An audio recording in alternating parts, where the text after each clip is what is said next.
Тұрна түлкінің үйіне қонаққа келеді. Түлкі бұтқаны жайпақ табаққа салып Тұрнаның алдына қояды. Тамақ ал. Тұрна жайпақ тұмсығымен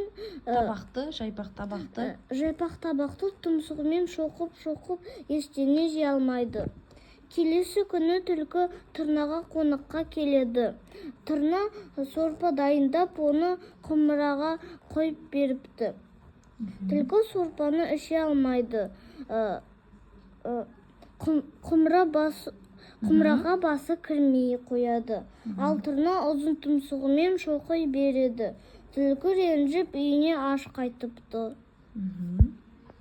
Так. Бұл бізде Тұрна мен түлкі. Тұрна қайда қонаққа келіпті? Тұрна түлкіге қонаққа келді. Иә.